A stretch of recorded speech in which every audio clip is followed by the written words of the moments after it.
आज का वचन अगर आपने सच में पूरी आत्मा से ग्रहण किया, if you receive this word that I'm bringing today with all of your spirit,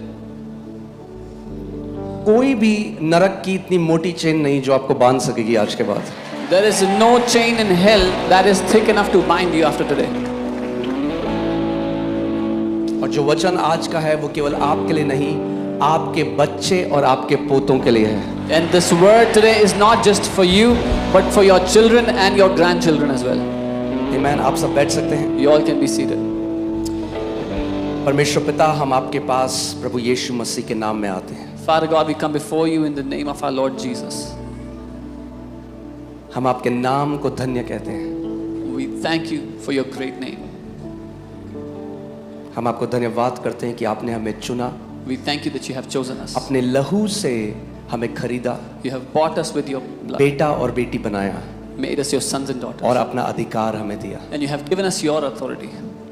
पवित्र आत्मा जी, Dear Holy Spirit, आज हमारी आंखों को खोल दे open our eyes today, Lord, कि हम सारी धार्मिक शिक्षाओं से निकलकर तेरे राज्य की बातों को समझ सकें। that we would come out of every religious teaching and truly understand the things of your kingdom.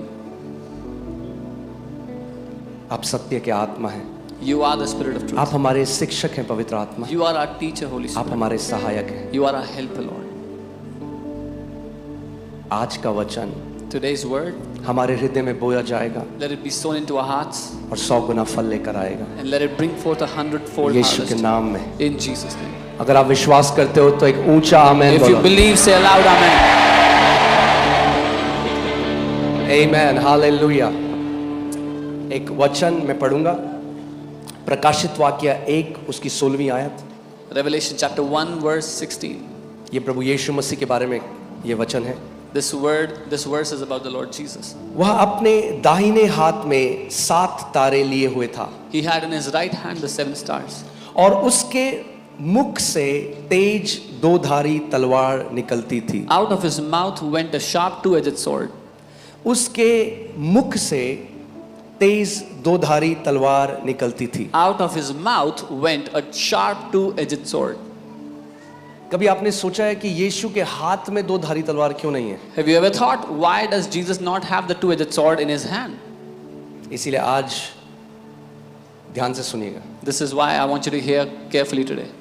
Okay, 2-धारी तलवार कहाँ से निकल रही है? Where is the 2-edged sword coming out of? प्रभु यीशु मसीह के मुंह से निकल From the रही है। mouth of the Lord Jesus.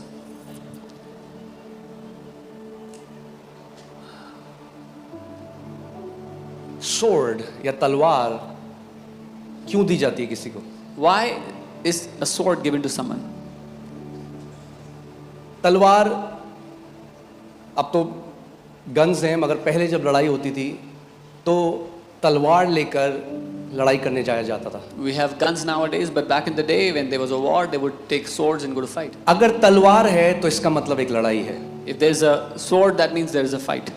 और अगर लड़ाई है तो उसके लिए एक हथियार है। And if there's a fight, then there is a weapon that is designated for it. बाकी जगह कई लोग हाथों में तलवार लेते हैं, मसीह के लोग हाथों में तलवार नहीं लेते। In different places, the people, they take swords in their hands, but believers, we don't take the swords in our hand. No, हम एक अलग तरह की तलवार दी गई है। We have been given a different kind of a sword. और ये जो तलवार है, And this sword, इसकी सामर्थ जो शारीरिक 1 करोड़ तलवारें हैं उससे भी ज्यादा है। the power of this sword is greater than 1 crore physical swords. मगर प्रॉब्लम ये है कि बहुत सारे मसीहों को नहीं आता ये तलवार कैसे चलानी है। But the problem is many Christians, many believers do not know how to use this sword. अगर किसी के घर में बहुत तेज 2-धारी तलवार है और एक बच्चा उस तलवार के पास जाएगा तो वो क्या करेगा? वो अपने को लहूलुहान कर लेगा। If somebody has a sharp 2-edged sword in their house and a child goes near it, the child will most likely harm himself. Okay, ऐसे आज कितने विश्वासी हैं जो कलीसिया नहीं जाते, खुद बाइबल पढ़ते हैं, मगर क्योंकि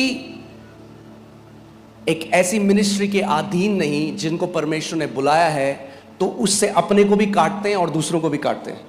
Similarly, there are so many believers today that sit home, they don't go to any church. वो They, are- अपने इंटरप्रिटेशन निकाल लेते हैं, यूट्यूब में जाते हैं, फिर उल्टी सीधी बातें करते हैं. they don't go to any church, not under any ministry which has been called to teach the word. So then they take out their own interpretation and they harm themselves and they जो harm others. तलवार शैतान के विरोध चलानी थी, वो तलवार भाई बहनों के विरोध में चलाते. The sword that was given to them to use against the devil, they use it against brothers and sisters. इसीलिए परमेश्वर ने अपनी देह में टीचर्स रखे हैं. This is why God has kept teachers in his body. Okay, amen. Amen. इसीलिए 5-fold ministry रखी है. This is why God has kept this fivefold ministry. तो अब मैं आपके साथ कुछ बहुत ज़रूरी आज सिखाता हूँ और मैं चाहता हूँ आप ध्यान से इस बात को सुनिएगा. So I want to teach you something very important and I want you to hear this intently. यीशु के मुंह से क्या आ रही थी? What was proceeding from Jesus' mouth? Sharp से शार्प, यानी पेनी टू एज्ड स्वॉर्ड. एक तेज दो धारी तलवार यीशु के मुंह से निकल रही थी. तेज दो धारी तलवार यीशु के मुंह से बाहर आ रही थी. A sharp two-edged sword was coming out of his mouth. और मैंने आपको क्या बताया था कि अगर तलवार है तो इसका मतलब क्या है? एक लड़ाई है. और बाइबल हमें कहती है हम एक आत्मिक मल्लयुद्ध के बीच में हैं. And I told you if there's a sword that means there's a battle and the Bible tells us you are in the middle of a warfare. Okay, Of a, जब वर्ल्ड वॉर 2 हो रहा था तो कई बच्चे war के बीच में पैदा हुए. when World War II was happening, some children were born in the midst of the World War. Okay, और कई देश ऐसे हैं जैसे स्विट्जरलैंड